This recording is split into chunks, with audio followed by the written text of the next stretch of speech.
Welcome. In today's program, I'm going to be specifically targeting lag on the men's forehand. And make sure to stick around to the end because I'm going to be showing you a bonus drill that is going to help you get this done very well. So make sure you stick around to the end of the video. Now, I want you to imagine in your mind a pencil. The top of the pencil is your head and the bottom of the pencil is your feet. So the way we start the forehand is we unit turn, okay? This is step one of getting lag. So pretend this is your body, you would just turn. And you turn everything together by twisting your toes, your hips, and your torso at the exact same time. Okay, so we turn everything as a unit because getting lag starts with the body, and we're going to have to turn our body if we want to then use it to get lag on the hit. Okay, lag doesn't happen just with the arm or just with the racket by itself. A lot of people think that, but that's not how it works. So once you've made a unit turn, the pencil has rotated, okay, on a completely horizontal, balanced axis. What happens next is pretend that you've got your arm kind of just dangling off of the pencil, okay, where we've got like a loose string. Pretend it's this arm right here.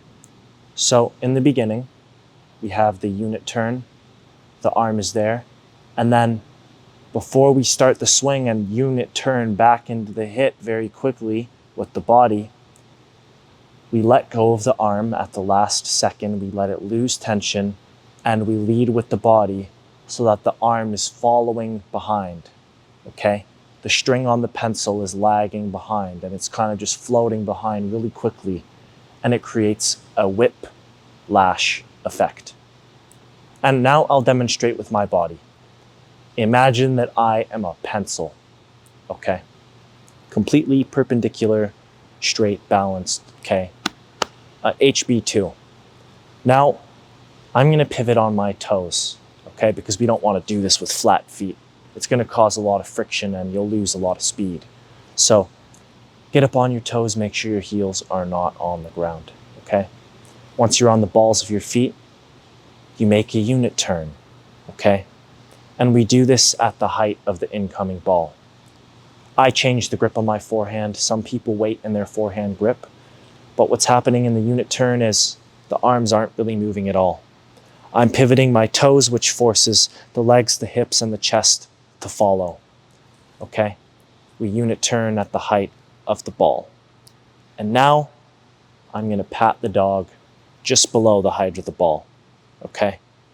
So after you've done this, you're ready to get lag, okay? You can either hit open stance, you can step in and hit what's called neutral stance, but the idea is that once we're ready to start the swing, we lose all of our tension in, let's call it the string, okay? And we rotate the pencil back into the shot and we let the string come very loose through and follow behind us. I call it coming along for the ride, okay? And the way that you lose tension in your string is from the ready position, we've got tension in the arm, right? We want to be able to shoot a basketball in this space. We want our elbows up like this. And when we turn, the butt of the racket basically stays in line with my belly button. This is your indicator that you didn't pull the arms back by themselves and detach them from your body. So what's got to happen is we unit turn with minimal arm movement, and then we take the left arm and we put it out parallel with the baseliner, whatever your non-dominant arm is, okay, if you're left-handed.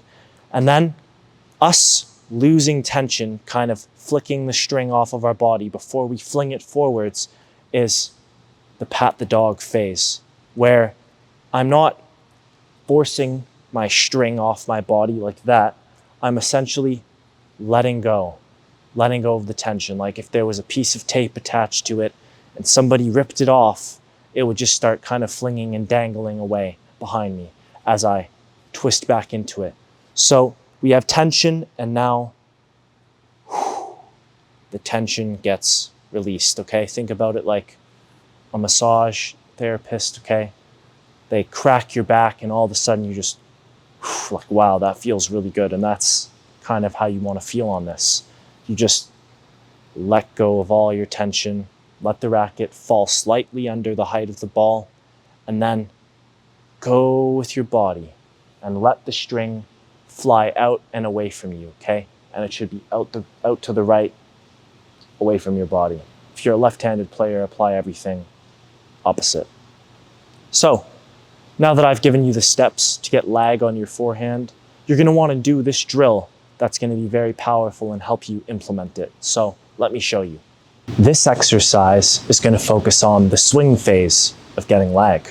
So, once you've set your racket using the steps that I've showed you, I want you to imagine that you've already pat the dog, just to start. Okay, we're going to delete the beginning of the swing and just start and pat the dog. And what you're going to do is plant your feet. Your feet need to stay still. And using the technique that I showed you by staying up on your toes and pivoting with the body like a pencil, we're going to do the forehand. But what needs to happen here is you want to have your strings flat and pat the dog on the net tape. And you want to go as far as you can until your strings naturally start to open up. Your arm can't go any further, and it has no choice but to open up the strings and finish the swing. And this will help you get the idea of how lag should feel. Make sure you're not too close to the net as well, okay? Get a comfortable distance away so that once your arm is gone as far as possible, right, it's fully extended. And then we do the finish, okay? So you're going to drive your toes, your hips, and your chest as far as you can, okay? And then you finish, okay? So by the time that, boom, we've gotten to the end, our arm can't go any further, we start to turn over with our shoulder in order to make the strings open up, and then we still swing from the shoulder, okay? And once you've gotten the hang of this, then you can do the full swing, pat the dog, and swing as far as you can. And this should help you get lag and know what it feels like to have the racket and pat the dog, okay? So learning how to get lag on your forehand is the first step in building a game that's really successful.